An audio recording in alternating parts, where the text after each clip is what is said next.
반갑습니다. 강승입니다. 자, 여러분들의 개념과 문제의 확실한 연결, 강승의 수능완성 윤리 오늘 29번째 시간이죠. 여러분들 오늘 이 시간에는 전통윤리로 들어갑니다. 오늘 시간과 다음 30강에서 전통윤리 2시간 동안 소화를 할 텐데요. 그 선생님이 가르치는 입장에서 보면 전통윤리를 소홀하게 보는 친구들, 그래서 공부를 잘 안 하는 친구들을 보면 참 안타까운 마음이 많이 드는데요. 전통윤리를 제대로 공부해서 이 문제를 보게 되면은요, 이 윤리 문제 전반을 보게 되는 그 깊이와 그 이해도가 상당히 높아지고 깊어지는 걸 느끼실 수 있을 거예요. 그런 의미에서 선생님 말 믿고 2시간 투자 한번 제대로 해보시기 바랍니다. 자, 윤리에서 말하는 전통윤리에서는 어떤 것들이 있는지 잘 한번 들어보시고요. 특히나 우리 강의에서 전통윤리 2역에 나온 그 지문들이나 문제들이 상당히 좋습니다. 여러분들 잘 활용해 보시기 바라요. 자, 오늘 전통윤리에서는 어떤 부분 공부하시면 되는지 선생님 공지해 드리고요. 중요한 주제들 알려드리도록 할게요. 함께 보시겠습니다. 자, 보시면은요, 테마 17까지 우리가 벌써 왔어요. 자, 왔고요. 우리가 수능 특강 교재에서 이 부분에서 오늘 얘기되는 부분들을 소화했습니다. 그러니까 여러분들이 왔다 갔다 하면서 연계해서 조금 더 보완하시면 좋겠어요. 자, 그럼 오늘 테마 17에서는 어떤 주제를 공부하게 될지 선생님이 알려드리도록 하겠습니다. 화면 한번 바꿔볼까요? 자, 보시면 29강 핵심 개념 잡기 했는데요. 선생님이 주로 잡아온 개념은 첫 번째 도라는 개념과 하늘이라는 개념입니다. 자, 우리 인간이 아닌 인간이 봤을 때의 하늘과 그 근본적인 도라고 하는 것은 어떤 의미일까에 대해서 특히나 육아와 도가 세상에서 생각한 바가 있어요. 그것을 바탕으로 해서 자신의 인간사에 관해서 우리 인간들은 어떤 모습을 지녀야 하는지에 대해서 인간에 대한 본성이라든가 인간의 기본적인 성격, 특성에 대해서 얘기를 하고요. 그걸 바탕으로 그 인간들의 이상향에 대해서 제시를 합니다. 자, 그리고 그러한 이상적 인간상이 되기 위해서 수양법이나 이상적인 삶의 자세가 제시되겠죠. 사실 이 두 가지는 밀접한 연관이 있고요. 이 두 가지를 얘기하기 위해서는 그 기준으로서 도와 하늘이 어떤 연관이 있는지를 얘기하는 거죠. 그래서 이것들은 분절적으로 떨어지는 것이 아니라 전체 맥락에서 이해해 두시는 것이 좋겠어요. 그래서 여러분들 오늘 강의에서 떨어져 나온 중요한 주제들을 선생님께 4가지로 잡아봤고요. 큰 맥락에서 같이 이해해 달라라고 말씀드렸습니다. 자, 그럼 이 부분에 대해서 어떻게 개념 정리하면 될지 선생님의 도움 받아서 여러분들 마지막으로 한번 정리해 보시기 바랍니다. 자, 첫 번째, 인간이 보는 도에 대해서 우리가 얘기를 해봐야 될 텐데요. 도라고 했을 때 특히나 육아와 도가에서 각각 생각하는 그 개념이 많이 다르죠. 천도 역시나 마찬가지인데요. 자, 먼저 육아 한번 얘기해 보도록 하겠습니다. 육아에서는 천도와 인도가 합일되어야 하는 것이라고 얘기를 하는데요. 여기서 말하는 천도라고 하는 것은 뭐죠? 아직 인간의 언어로 표현되지 않은 형이상학적인 법칙을 얘기합니다. 자, 그런데 이것이 인간의 언어로 표현되어서 도덕 법칙으로서 우리에게 의미를 갖고 있는 것이 인도예요. 그 두 가지가 합일되게끔 하는 경지로서 우리에게 도라는 것이 의미가 있어요.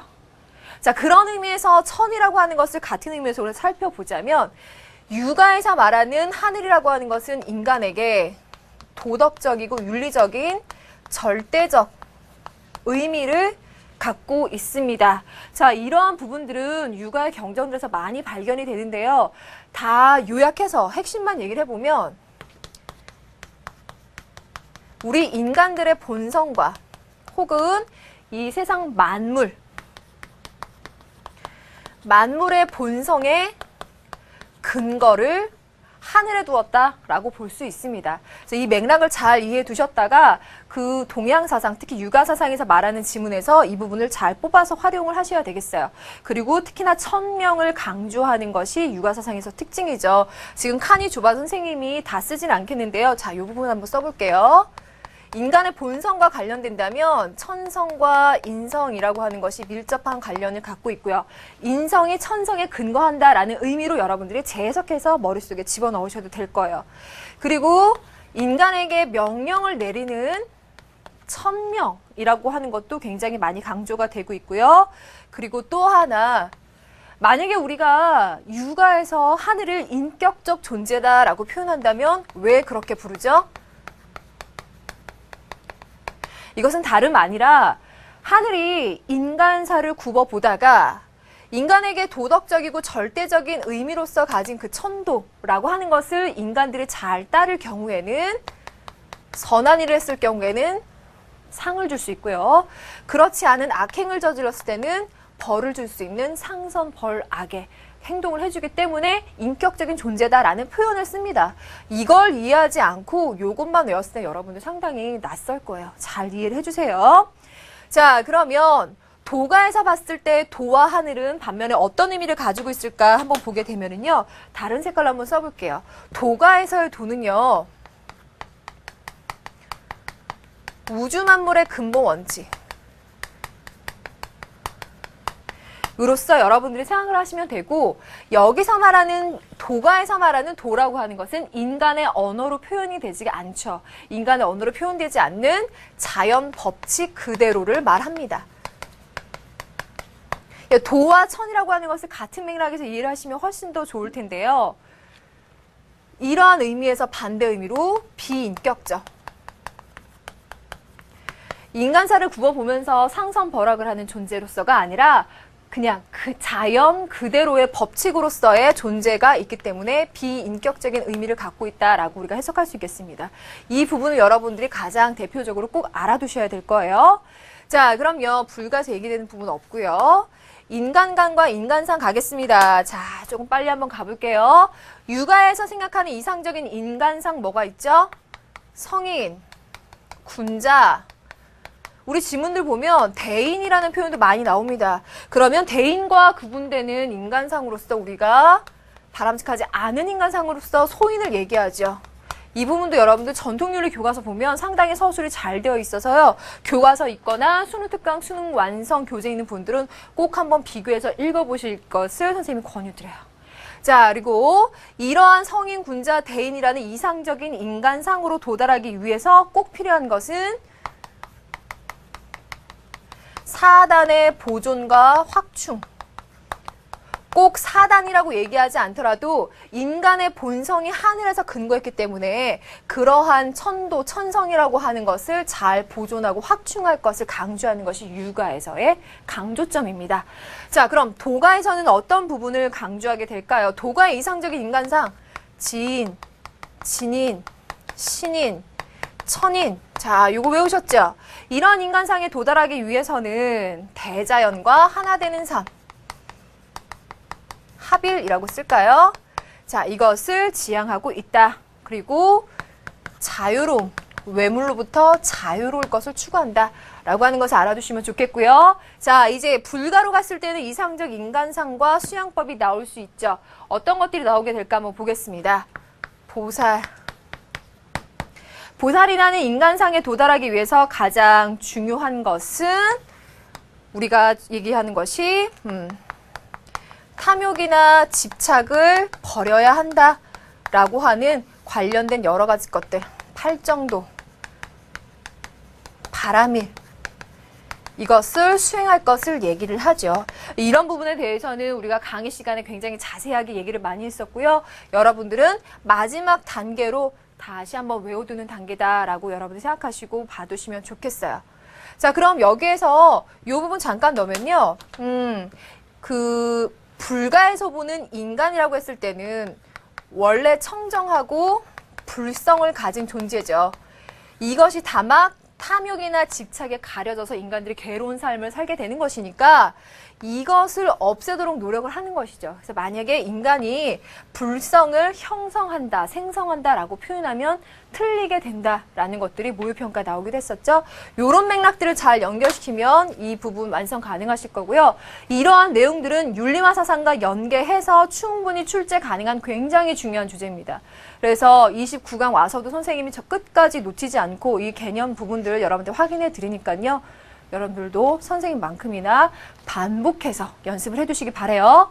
자, 그러면 이쯤 해서 선생님이 오늘의 핵심을 다시 한번 짚어봐 드릴게요. 자, 눈여겨봅시다. 자, 핵심 들어가기 전에 선생님의 분석 한번 같이 보실까요? 여러분들 눈에 지금 잘 보일지 모르겠는데 선생님이 이렇게 손가락 표시해 놓은 부분 있죠? 이게 오늘 강의 내용에서 다루어질 부분이라고 하는 건데요. 자, 꽤 많이 얘기하고 있습니다. 이 중에서 가장 빈출된 주제를 한번 뽑아보자 라고 한다면요. 뭐니 해도 인격 수양에 관련된 주제예요.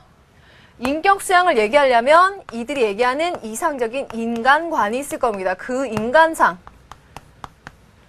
기본적으로 생각하는 인간의 모습, 그리고 이상향으로 생각하는 인간상에 도달하기 위한 인격 수양, 그것을 통해서 어떠한 삶을 살아야 되는지, 뭐 삶의 자세 등과 같은 문제든 어떻게든 나올 수 있으니까 여러분들 동양사상에서는 필수 주제로 공부를 하셔야 되는데요.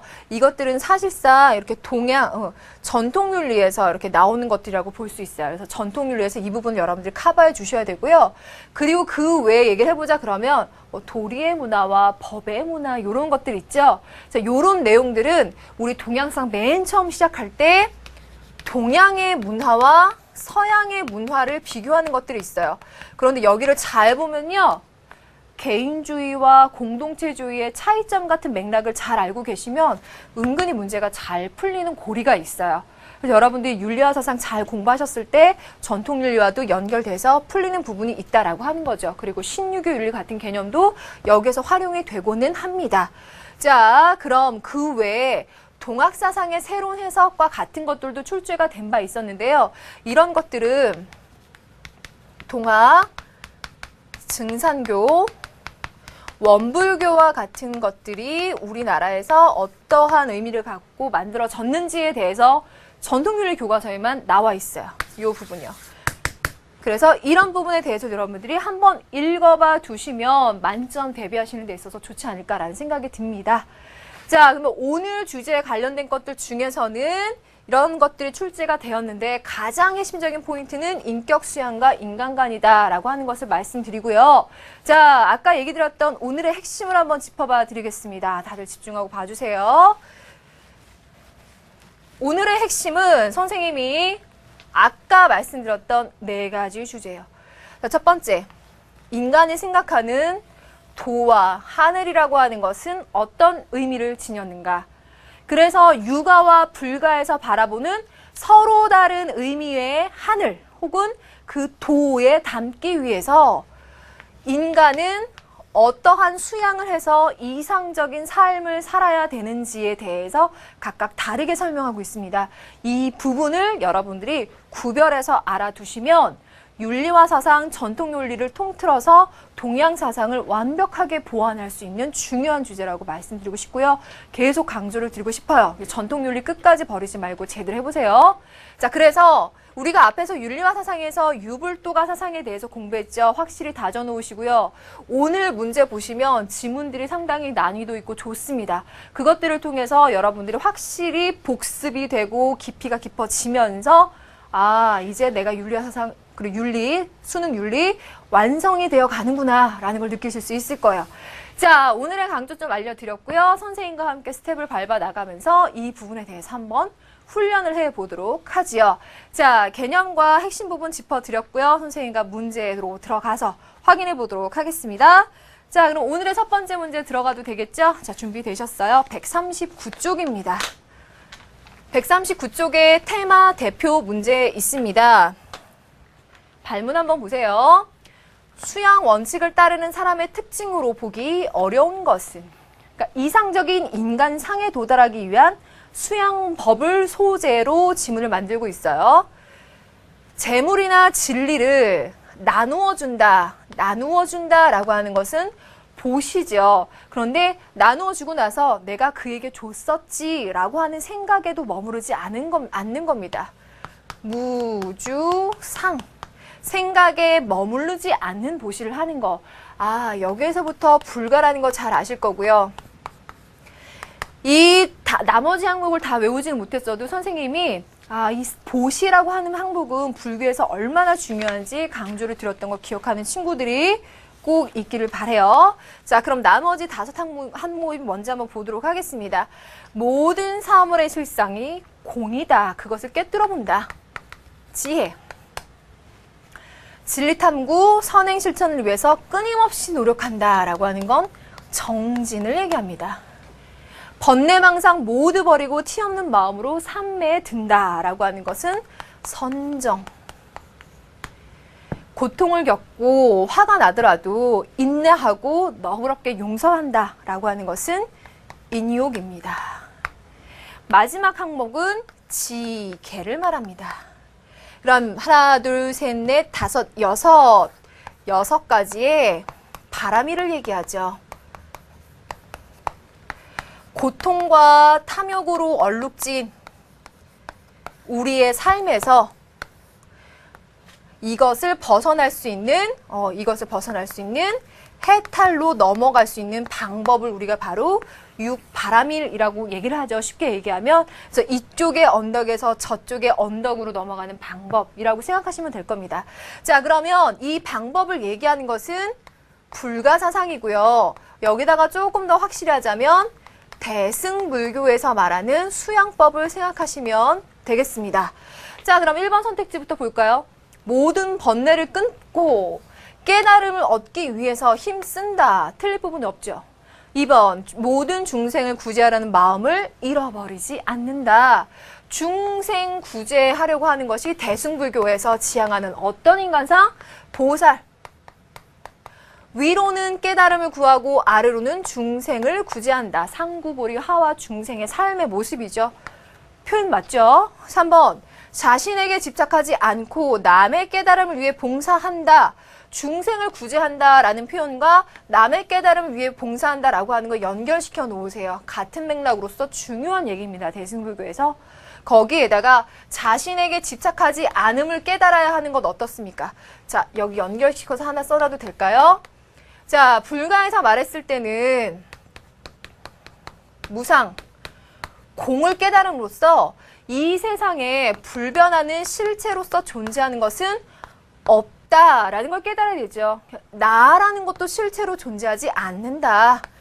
나도 실체가 아니다. 그럼 무아를 깨닫는다로 갈 겁니다. 이건 너무나 중요한 표현이에요. 그래서 자신에게 집착하지 않는다라는 표현을 여기까지 연결시켜서 꼭 복습해두세요. 여기까지 틀릴 게 없습니다. 4, 5번 한번 볼까요? 속세에서 벗어나 수행에 힘쓰면서 열반의 경지를 추구한다. 맞습니다. 맞아요. 근데 뭐가 틀렸죠? 속세에서 벗어나라는 표현이 틀렸습니다. 자, 여러분들 지금 여기 대승불교에서 얘기하는 거 말고 또 하나가 뭐 있죠? 소승불교가 있습니다. 소승불교는 대승불교에 비해서 탈속적이고 개인적인 수행을 지향합니다. 반면에 대승불교는 우리가 뭐 사회불교라고도 표현하죠. 일상생활 속에서 실행하고 수행하고 그리고 그 속에서 대중들을 구제해야 되기 때문에 탈속해서는 이들의 꿈을, 이상향을 이룰 수가 없죠. 그렇기 때문에 속세에서 벗어난다라고 하는 표현은 대승불교에 잘 나오는 오답지 중에 하나입니다. 자, 여러분들 파악되셨죠? 요 부분 때문에 틀렸어요. 자, 그럼 정답은 4번이겠고요. 5번 마지막 볼게요. 현상과 진리를 하나이면서 둘이고 둘이면서 하나인 것으로 본다. 현상, 진리, 있음, 없음 어느 하나에 집착하지 않는 그런 깨달음의 경지에 이르는 것 역시도 대승불교에서 강조하고 있는 거죠. 중도사상까지 깨달아야 되겠습니다. 자, 첫 번째 문제 4번까지 잘 풀어봤고요. 나머지 개념들 왜 틀린지 한번 얘기해 봤습니다.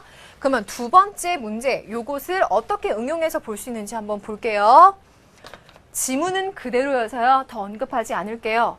전제된 관점, 수양 원칙에 전제된 관점. 자, 수양 방법에 관한 주제로 했을 때 1번부터 보겠습니다. 보살행을 실천하면 좋습니다. 실체로서의 나를 찾을 수 있다. 틀린 부분 보이시죠?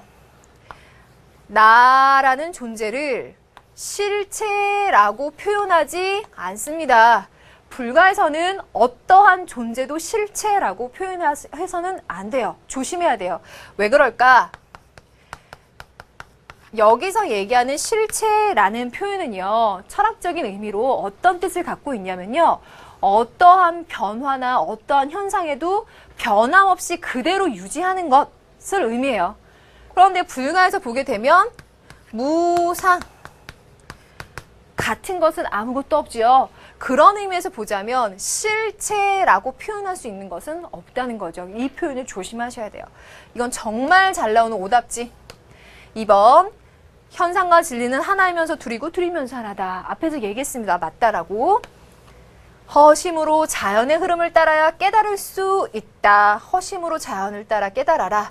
도가에서 나올 수 있는 표현이죠. 상관없습니다. 마음이 곧 이치며 마음 밖에는 어떤 이치도 없다. 심증리, 양명학이죠. 만물에는 하늘로부터 부여받은 동일한 이치가 내재되어 있다. 여러분들 이 문장 뭐라고 바꾸실 수 있겠어요? 육아, 성리학에서 말하는 표현이죠. 그래서 나머지 것들은 다 상관이 없는 것들로 구성이 되었고 1번은 불가에서 잘 나오는 오답지로 구성이 됐고 오로지 맞는 것은 2번밖에 없어요. 자, 이 정도면 불가에서 가장 핵심적인 포인트가 뭔지 워밍업 하시는데 아주 좋았을 것 같은데요.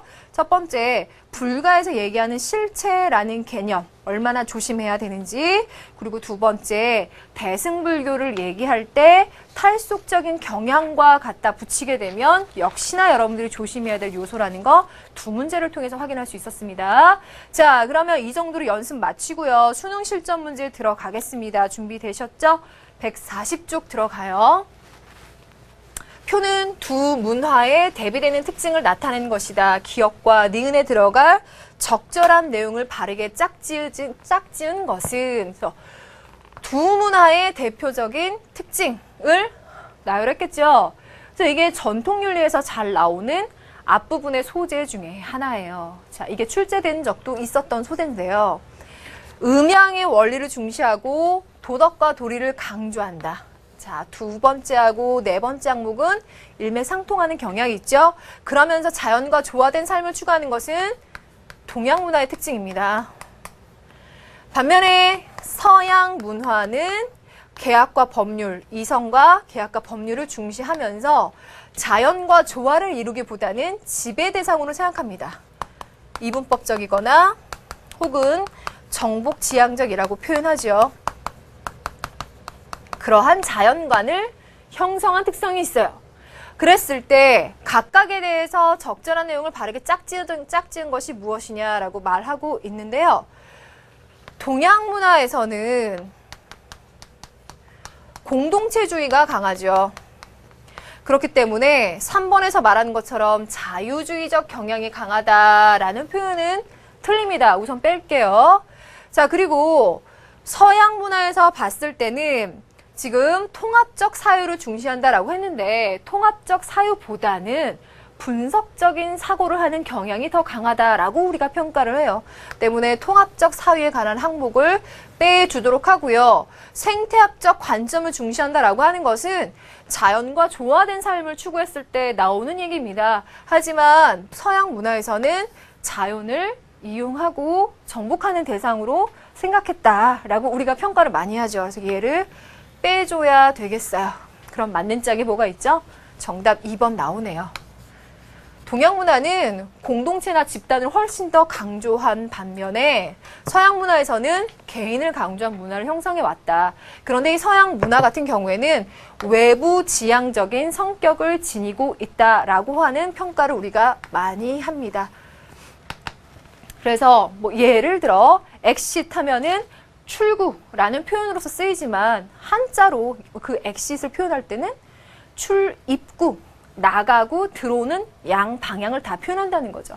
동양 문화가 그런 양 방향을 다 표현해주고 서양 문화는 한 방향으로 많이 외부 지향성을 많이 갖고 있다라는 이해를 갖고 전통윤리 앞부분에 서술이 되어 있어요.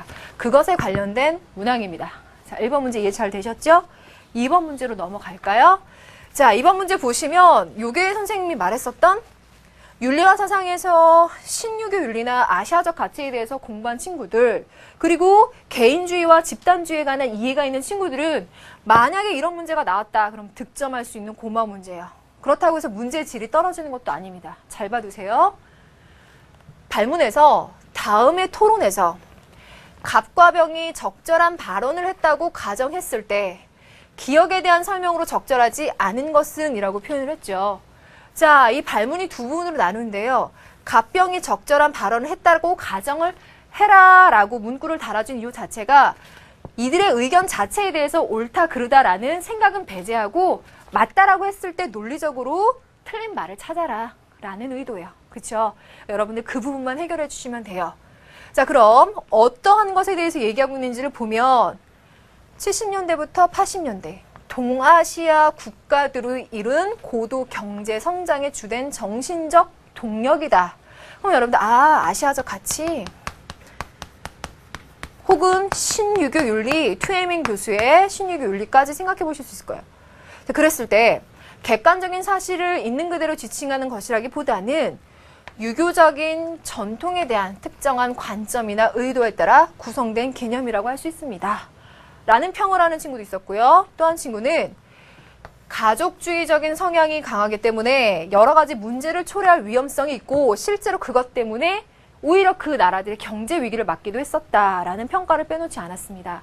자, 그럼 이거에 대해서 우리가 어떤 부분을 정리하고 들어가는 것이 좋을까? 아시아적 가치 보니까 유교를 기반하고 있는 문화죠. 자, 그럼 유교를 기반한 문화는 아까도 얘기했지만 개인보다는 공동체를 중시해요. 그럼 이 공동체를 유지하기 위해서 공동체 구성원들 간의 조화, 개개인들의 책임을 강조하게 될 겁니다. 그리고 이들 간의 질서를 잘 유지하기 위해서 나름의 도덕성, 예절, 예의를 강조하게 될 거고요. 혹은 이러한 공동체나 집단을 기반으로 해서 어떤 큰 문제가 발생했을 때 이들의 희생과 헌신을 바탕으로 문제를 해결해 나가는 경우도 있었을 겁니다. 하지만 문제점은 이런 것들이 긍정적으로 잘 작용했으면 좋겠지만 경제적으로나 혹은 정치적으로 이런 문제들이 작용했을 때 가족 공동체 중에 가장 기본 단위가 가족 공동체겠죠. 가족 공동체 내에서 내가 아버지에게 효도하는 것, 가장 기본적인 항목이라고 육아에서 강조하죠. 그것을 국가라는 대상에게 있어서 자연스럽게 효와 같은 항목을 유도함으로써 충이라는 개념으로 연결시켜서 국민 개개인들이 국가에 대해서 이렇게 충성한다라는 의미를 이러한 맥락으로 끌어들여서 정당화시키는 모습들이 자칫 잘못하면 부작용을 낳을 수도 있다라고 하는 것들을 얘기할 수 있습니다. 자, 그럼 선택지에서 한번 그런 내용이 나와 있나 볼까요? 1번, 연고주의나 권위주의를 초래할 수 있는 요소를 지니고 있습니다. 맞는 얘기인데요. 왜 그런지 볼까요? 공동체를 중시하니까요. 학연, 지연, 혈연이라고 하는 공동체를 중시하다가 자칫 연고주의에 빠질 수 있을 거고요. 권위주의, 그 집단의 질서를 유지하기 위해서, 조화를 유지하기 위해서 예를 들어 가족 공동체라면 가부장제에 의해서 그 집단이 유지가 됐겠죠.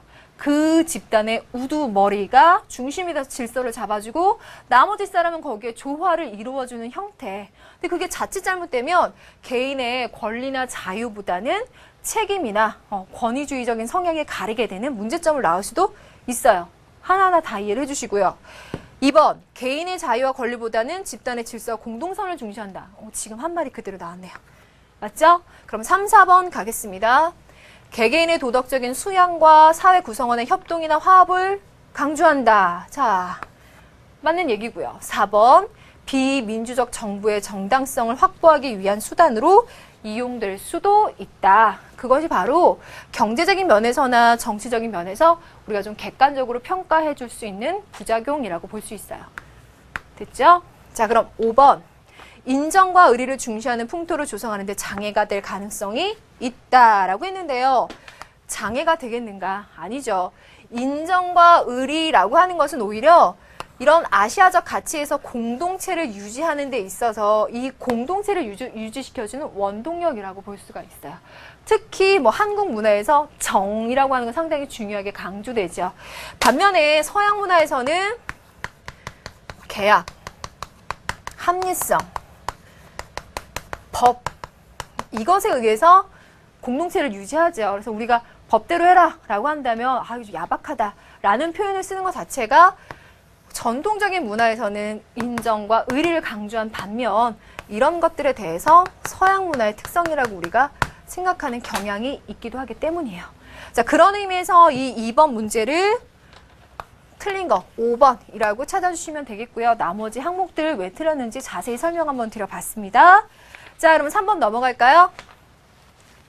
다음 두 자료에 나타나 있는 우리 사회의 문제점을 해결하는 데 있어서 정신적 기반으로 삼기에 적절한 도덕적인 명령만을 보기에서 있는 그대로 고른 것은 이라고 했는데요. 자, 자료를 한번 해석해 봅시다.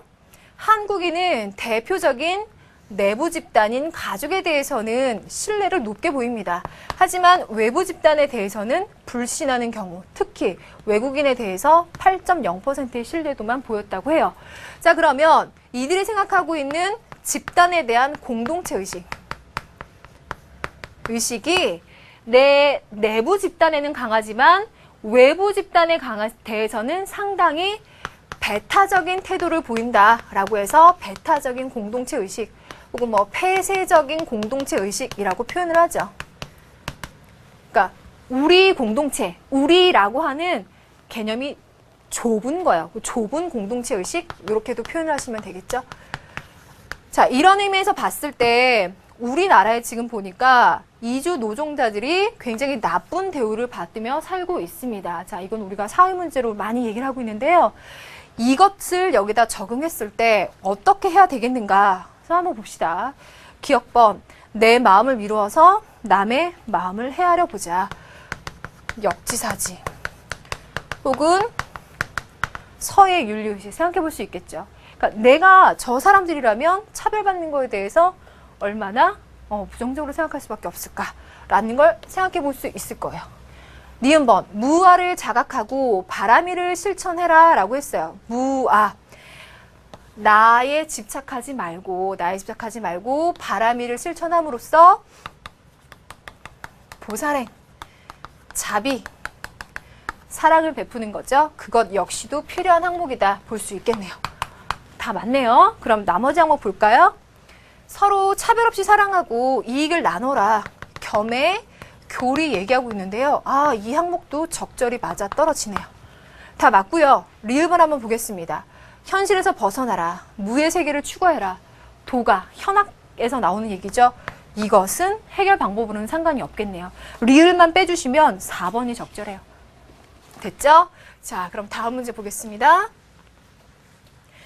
다음 내용의 근거를 둔 윤리적 주장으로 볼 수 없는 것은 뭐겠는가? 라고 말하고 있는데요. 자, 성실한 것은 하늘의 도고, 성실하라고 하는 것은 사람의 도다. 자, 요거 선생님이 처음에 개념 정리해준 맥락대로 한번 정리해 보실래요? 선생님 왜 굳이 그런 표현을 쓰면서 마지막 개념 정리를 해줬을까? 이 표현 기억나시죠?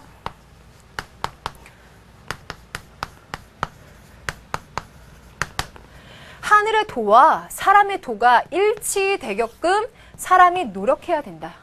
육아에서 얘기하는 항목이에요. 그리고 하늘이 명한 것을 일컬어 성이라 하며 성을 따르는 것을 도라 하며 도를 닦는 것을 교육이라고 한다. 아까 천명 말씀드렸고요. 그것을 따르는 것을 도라고 한다. 천성과 인성 역시도 일치되게끔 노력하고 교육해야 된다. 육아 맥락이라는 거 아시겠죠? 자, 하늘이 사람을 내셨고 사물이 있으면 법칙이 있고 사람들이 충선한 본성을 가지고 있는지라 이 아름다운 덕성을 좋아한다. 그래서 하늘이라고 하는 것이 사람과 사람의 본성의 근본이 되고 있다. 자, 육아라고 하는 것을 명확히 알 수가 있겠습니다. 자, 지금 여러분들이 내용을 보면은 이것이 각각 출처로 따지면 중용과 시경이에요. 근데 선생님이 항상 강조하는 건 내가 언제 그 출처를 알아서 문제를 100% 푸는 거 좋겠지만 실전에서 그 출처를 몰라도 나는 풀 수 있게끔 훈련이 되어 있어야 돼요, 여러분들은. 그래서 지금 선생님이 말해준 이런 맥락을 찾아내는 걸 끊임없이 연습하셔야 돼요. 특히 여러분들이 어려워하는 동양사상 파트에서. 자, 그렇게 해서 유학이라고 하는 맥락만 잘 찾아냈고요. 중요한 포인트가 아마 이게 작용할 것 같아요. 순선한 본성을 가지고 있다라고 하는 점. 왜? 육아에서는 성악설을 얘기하는 순자도 있죠. 자, 그럼 이 부분 조심하면서 문제 풀어보겠습니다. 도덕법칙은 하늘의 도가 인간의 언어로 표현된 것이다. 맞죠? 저기서 얘기하는 인도. 본성의 보존은 이상적인 인간에 대한 기본 조건이다. 자, 여기서 이상적인 인간상 성인 군자 강조할 텐데요. 본성의 보존이라고 얘기하는 것이 바로 이 이유 때문이에요. 본성이 선하니까 킵 해줘야죠. 세 번째, 인간의 본성에는 하늘로 부여받은 도덕성이 내재되어 있다. 같은 얘기예요. 천도와 인도가 합일되어야 한다. 그 표현이죠. 자, 그럼 하늘은 인간을 포함한 만물을 무심하게 대하는 자연 그 자체다 라고 하는 건 도가의 선생님 말씀드렸습니다. 틀린 거 5번 해결 가능하죠? 이거요, 선택지가 5번이 나는 도가다 라고 말하고 있지만 지문이나 선택지 자체는 참 좋으니까 꼭 복습해 두세요. 자, 다음 문제 보겠습니다. 5번입니다. 다음의 가르침과 일치하는 삶의 자세를 보기 위해서 고른 것은 삶의 자세라고 했는데요. 여러분들 법정 스님 책 많이 소개받아 봤죠? 그 부분을 얘기하고 있는데 여기에서 버리고 비우는 일, 무소유의 삶을 얘기하고 있고요. 어떠한 관념에서조차 벗어나면서 그런 삶을 살아라. 상에 머무르지 말아라. 생각에 머무르지 말아라 라고 하는 부분이에요. 자, 그럼 법정이라고 하는 출처를 모른다고 하더라도 이것은 불가에서 얘기하는 집착하지 말고 버리고 비워라 라는 얘기. 그래서 상에 머무르지 않는 보시를 실천한다. 그런 의미에서 보자면 버리고 비우는 일이라고 하는 건 내 외부의 물질적인 조건에 얽매이지 않는 삶을 얘기하는 거고, 소유의식을 버리라고 하는 얘기는 맞죠. 하지만 그것이 초월적인 세계를 얘기하는 것과는 거리가 멀어요. 그래서 디귿번은 이 부분에서 틀려줬네. 리을번, 욕망을 절제하고, 그렇죠. 그러니까 무소유죠. 변하지 않는 실체로서의 나를 찾는다. 강조드렸죠. 빨간 펜. 실체, 특히 나를 실체로 표현하지 않아요. 그쵸? 그래서 이 부분 틀려서 맞는 건 기억, 니은밖에 없어요. 됐죠? 중요한 내용이었습니다. 6번 갈까요? 밑줄 지은 도와 같은 의미를 지닌 도가 담겨있는 사상적 진술을 보기 위해서 고른 것은, 여기 보면 맥락이 두 가지예요. 학문을 하면요, 지식이 날로 늘어간대요. 그런데 도를 닦으면 가지고 있는 게 날로 줄어든대요. 줄고 줄어서 함이 없는 경지에 이르게 된대요. 함이 없는 경지, 무위라고 딱 알려주고 있죠. 하지만 맥락으로 공부하세요, 제발. 지금 보니까 학문을 해서 늘어가는 걸 좋아하나요? 비워내는 걸 좋아하나요? 지금 여기 보니까 줄어들고 줄어드는 것을 더 이상적으로 보고 있어요. 그래서 도가 만물을 낳고 덕이 만물을 기른다. 그래서 만물이 형체를 이루게 되고 그 형세가 성장한다. 만물은 도를 높이고 덕을 귀하게 여기지 않을 수 없다라고 했는데, 무위의 도와 덕을 얘기하고 있는 도가 사상입니다. 그럼 도가 사상에서 왜 학문을 한다거나 그래서 지식이 늘어가는 걸 부정적으로 보느냐? 이걸 하면요, 분별적인 지혜만 갖게 되는 거예요. 하지만 도의 경지에서 보면 이건 의미가 없다는 거죠. 그래서 이런 표현을 쓸 수 있고요. 그렇게 봤을 때 도가 사상을 한번 골라봅시다. 사람은 땅, 땅은 하늘, 하늘은 도를 본받는다. 이거 전통윤리에 나와 있는 문구예요. 인법지, 지법천, 도법자연 하고 얘기를 하고 있는 겁니다. 천하에 도가 있으면 자신을 드러내고 도가 없으면 은거해야 한다라고 얘기를 하고 있는데요. 자, 이 부분. 사람이 도를 넓힐 수 있는 것이지 도가 사람을 넓히는 것이 아니다라고 하고 있는 두 가지 부분은요, 육아에서 할 수 있는 맥락이죠. 지금 보시면 이 니은 같은 경우에는 우리 윤리와 사상에서 그렇게 많이 나온 얘기가 아닌데, 천하에 도가 있으면 자신을 드러낸다. 도가 없으면 은거해야 된다. 천하에 도가 있을 때 자신을 드러낸다. 천도에 의거해서 자신을 드러낸다. 라고 하는 부분, 그리고 사람이 도를 넓혀야 된다. 라고 하는 것들이 육아에서 강조되는 항목을 바탕으로 만들어진 선택지예요. 반면에 리을 같은 경우를 보면 도가 사라지니까 인의, 지혜, 거짓 이런 것들은 요 영역에 들어가겠죠. 그래서 큰 도가 있다면 이런 것들 의미가 없는데 그것이 무너졌기 때문에 이런 것이 나타나게 됐다라고 보는 부분입니다. 자, 그러면 도가 담겨있는 사상적인 진술을 보기 위해서 고른 것은, 그럼 이 문제에서는 도가 사상을 얘기하고 있는 거니까요. 정답은 기역과 리을번 넣어주시면 되죠. 자, 됐습니다. 자, 그러면 다음 문제 넘어가도록 할게요. 다음은 윤리 서술형편까지 일부인데 가장 적절한 내용이 뭐겠는가? A에서 분별하지 않고 하나로 본다. 외물에 얽매이지 않고 소요자제한다. 소요자제라는 말에서 여러분들 장자라고 하는 포인트가 너무 잘 나오죠. 가리고 한번 공부해 보세요. 분별하지 않고 하나를 본다. 재물. 평등한 도의 경지에서 본다는 거죠. 사심과 주관을 버리고 사물의 자연스러운 변화를 따른다라고 하는 것은 뭐 순물 자연의 경지 등을 얘기하고 있는 거겠죠. 그럼 이 장자가 얘기하는 이상적인 인간상, 지인, 진인, 신인, 천인의 경우 가장 적절한 표현은 뭐겠는가? 불가죠? 자, 3번. 도의 관점에서 만물을 보고 차별성을 파악한다. 뭐가 틀렸죠? 차별성을 파악한다. 틀려요. 분별하지 않는 것. 그 차별성을 파악해야 된다는 거 다른 방향으로 가고 있죠. 망념에서 벗어나 불변의 실체로서의 나를 찾는다. 이 표현 잘 나오죠? 나가 불변의 실체다. 라고 하는 건 불가를 잘못 써놓은 거죠. 1번, 4번 지워지고 3번은 도가의 의미를 잘못 해석해 놨고요. 선악을 분명하게 구분한다. 분별하지 말라면서요. 소박한 본성에 따른다는 말은 맞겠지만, 순성에 따라서 하는 건 맞겠지만, 그래서 이 문제에서 포인트는 이거예요. 분별하지 않는다. 분별적 관점을 잊어라. 때문에 차별도 구분도 의미 없게 되는 거죠. 정답 2번이에요. 됐죠? 자, 8번 가겠습니다. 빈칸에 공동으로 들어갈 수양 원칙의 실천 사례를 보기 위해서 고른 것은 무엇인가? 라고 했는데 이 지문이 좋아요. 그런데 여러분들이 이 지문을 이황의 사상이다 라고 하는 해설지를 보고 거꾸로 공부하는 거죠. 해설지에 이황이라고 써 있으니까 선생님 대체 이 지문에서 이황이라는 단서는 어디 있는 거예요? 라고 거꾸로 공부하는 친구들은 아무 효과가 없어요. 아까도 말했지만 실전에서 출처를 모르고 맥락을 잡아서 단서를 잡아서 문제를 풀 수 있게끔 공부를 하셔야 돼요. 그럼 이 지문에서는 어떻게 단서를 잡느냐? 읽다 보니까 군자의 학문은 이라고 하고 있죠. 아, 이상적인 인간상을 군자라고 제시하고 있어요. 적어도 이건 유학이라는 범주 내에서 얘기를 전개하고 있겠구나 라고 잡았어요. 그리고 마음의 이치라고 하는 것은 매우 방대해서 잡을 수가 없다. 그리고 성을 보존해서 체를 확립해야 된다. 성을 보존한다 라고 얘기하고 있습니다. 자, 그 이치로서의 성이 있고 그것이 보존되어야 한다라는 대상으로 얘기하고 있고요. 그런 의미에서 존양과 성찰을 강조하는 것.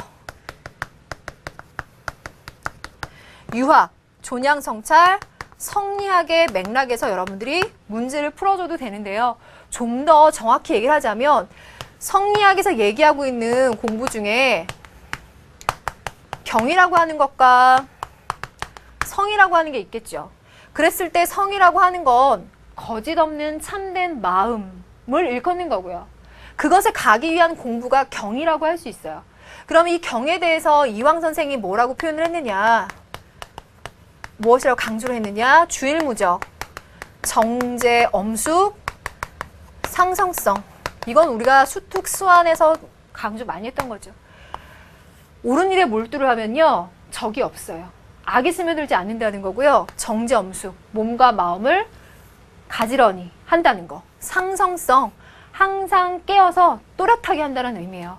그것이 바로 경하는 방법이라고 하는 거거든요. 그럼 지금 이 얘기는요, 거짓 없고 참된 마음 상태의 성, 그 자체를 얘기하기보다는 그것을 갖기 위한 공부법, 주일무적, 정제용습, 상성성을 얘기하고 있는 거예요.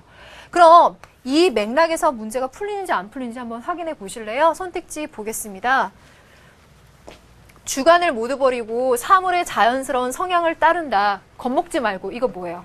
도관에서 얘기하는 거잖아요. 사물의 자연스러운 성향 따른다라고 하는 거죠. 자, 이걸 먼저 빼주시고요.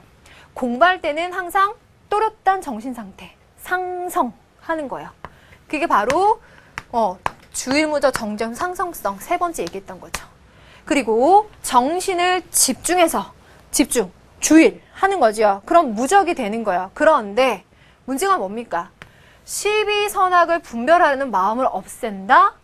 뭐가 옳고 그른지를 구별한다는 거는 육아에서 굉장히 중요해요. 왜냐하면 도덕적이고 윤리적인 인간상이 바로 군자잖아요. 그러면 이것에 의거해서 무엇은 시고 비며 선과 악인지 구별할 수 있어야 돼요. 이 표현이 틀렸어요. 이걸 빼주시면 돼요. 리을번, 귀한 손님을 대하는 마음과 몸가짐으로 매사를 정제엄수 잘 가다듬어서 행동하도록 한다. 이게 바로 이왕이 얘기하는 경의 자세로서 적절하죠.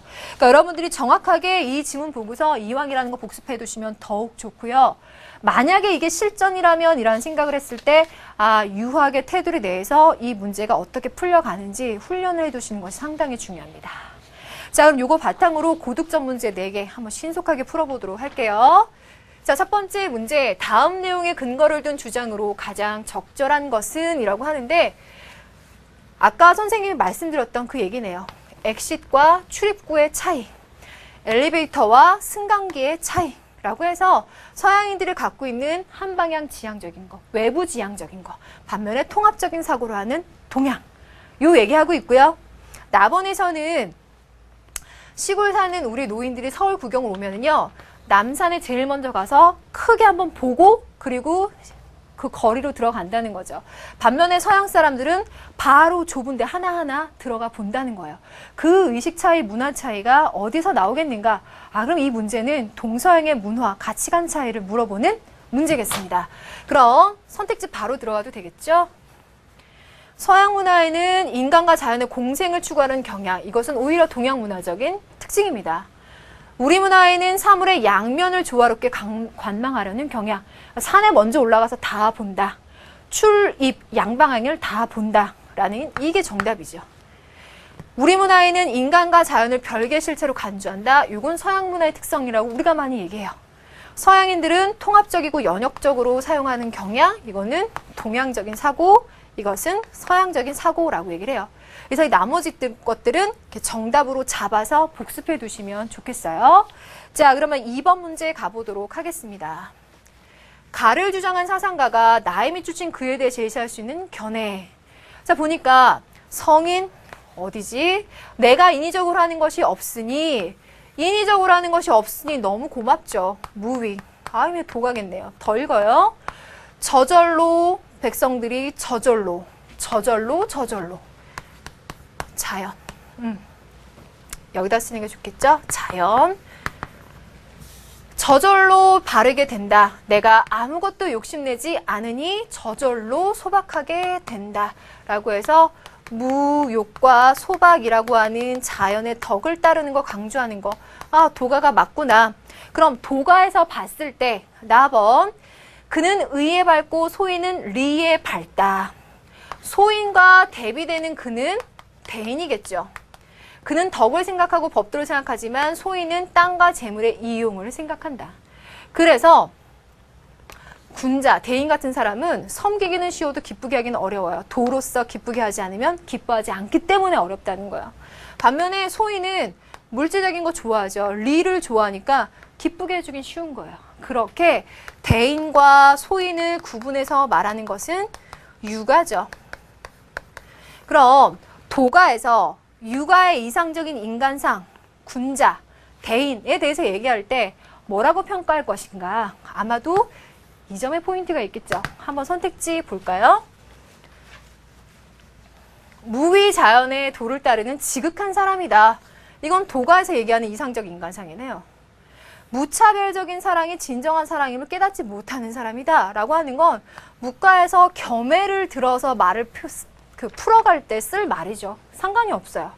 4번 구별하지 않고 명예의식하지 않는 사람이다. 역시 도가에서 이상적인 인간상을 평가할 때 하는 말이고요. 인의 이전에 대도를 실현할 수 있는 참된 사람, 진인, 도가에서 말하는 거죠.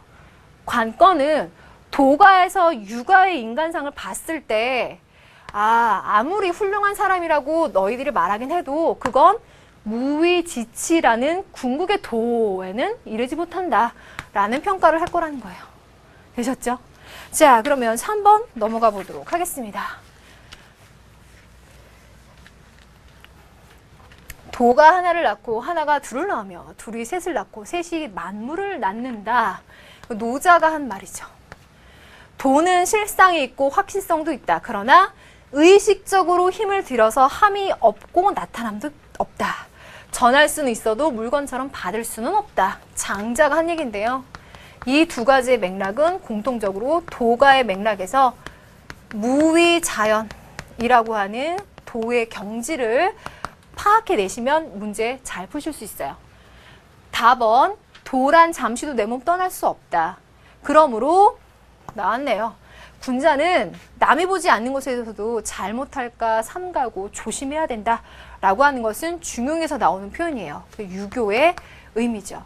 물을 길어오고 나무 해오는 일이 모두 도 아님이 없고 다 선이다. 선을 강조하는 건 불가죠. 이거 불가에서 말하는 일상생활이 모두가 다 도 닦는 공부다 라는 얘기예요. 그럼 도가 2개, 유가 하나, 불가 하나예요. 다음을 읽고 물으면 답하시오. 한번 들어가 볼까요? 가나의 도에 대한 설명으로 적절하지 않은 것은, 그러니까 이 출제하시는 분이 그래서 이렇게 배려해 놓은 거예요. 가와 나를 보고 뭐가 노자고 뭐가 장자인지 구별해라 라는 문제를 내지는 않아요. 도가라는 맥락을 알았다면 도가에서 말하는 도가 어떤 특성을 갖고 있는지 알고 있느냐를 유가와 대비돼서 문제를 내겠죠. 그게 룰이에요. 자, 인간의 언어로 나타내기 어려운 형이상학적인 실체다. 천지를 생겨나고 이끌어가는 만물의 근원이다. 표현도 맞네요. 인간의 감각으로는 파악하기가 어렵고 그래서 언어로도 표현할 수 없다. 그리고 신묘하고 포괄적인 근본적인 이치다라는 얘기예요. 그런데 하늘의 이치가 인간 본성에서 덕성으로 표현된 것이다 라고 하는 것은 이건 유가에서 해줘야 되는 얘기죠. 그래서 적절하지 않은 건 3번이에요. 여러분들 이 표현을 유가라고 많이 눈에 익어 두시고 봐두시는 게 좋겠네요. 자, 나머지 한 문제 갑니다. 다와 라에서 공통으로 추론할 수 있는 인격 수양의 방법으로 가장 적절한 것은? 이것도 너무 좋은데요. 유가와 불가의 공통점을 생각해 보신 적 있으세요? 자, 뭘까? 나보다 남의 인격 완성을 위해서 헌신한다. 스킵하지 말고 끝까지 잘 들으세요. 조심해야 돼요. 남의 인격 완성 혹은 남의 그 바람을 실천하고 보살이 되기 위해서 도와준다. 대승불교의 관점에서는 맞아 들어갈 것 같아요. 그런데 유가를 보면요. 여러분들 우리 끊임없이 얘기한 거 있죠. 수기이 아닌. 수기이 아닌. 이라고 얘기했을 때 나 자신을 도덕적으로 갈고 닦는 거. 그래서 유가를 위기지학의 학문이라고 얘기하죠. 이 맥락을 아신다면요. 아, 유가에서 이 표현은 조심해야 된다. 이렇게 표현하기는 어렵겠다. 라고 해 놓으셔야 돼요. 맞죠? 그리고 2번. 자신이 지닌 모든 욕구를 철저하게 억제한다. 이거 잘 생각해 보세요. 욕구를 참는다, 절제한다 라는 표현은 좋아. 절제. 근데 절제랑 철저하게 억제한다. 그것도 모든 욕구를. 밥 안 먹고 잠 안 자면서 욕구를 다 억제하라는 거야. 이거는 상당히 조심해야 돼요. 윤리에서 이렇게 말하는 거 없어요. 그렇죠? 이것도 조심하시고요. 인이 규범에 얽매이지 말고 자연의 흐름을 따라라. 이건 도가적인 표현이죠. 일상에서 규범을 철저히 준수해서 본성을 변화시켜라. 이거 잘 봐요. 이거 중요한 것 같은데요. 유교에서는 순자를 제외하고는 천성이 인성에 내재되어 있잖아요. 인간의 본성을 긍정적으로 봐요. 얘를 보존할 것을 얘기해요. 변화시킨다라고 얘기하기 어렵고요. 그 다음 불가에서도 모든 인간에게 불성이 있거든요. 청정하고. 얘를 변화시킨다라기보다는 탐욕에 가려져 있던 걸 찾아낸다라고 표현하는 맥락이 더 맞을 거예요. 얘도 틀렸어요. 그럼 5번. 성찰하는 방법은 다르더라도 항상 나 자신을 되돌아보면서 일상생활을 늘 신중하게 해라. 그러면서 외물에 얽매이지 않는 삶을 살아라. 까지 덧붙여도 괜찮을 것 같아요. 이렇게 해서 5번입니다. 자, 여러분들 전통윤리 가볍게 봤는데 선생님이 50분 훌쩍 넘어가 버렸죠. 그만큼 내용도 좋고 문제도 좋아요. 잘 풀어보시면 선생님이 처음 말한 대로 윤리 문제를 완벽하게 다질 수 있는 좋은 기회가 될 겁니다. 나머지 전통윤리 한 강 남았어요. 그때 만나서 더 확실하게 다져놓도록 하죠. 여러분들 오늘 수고 많았습니다.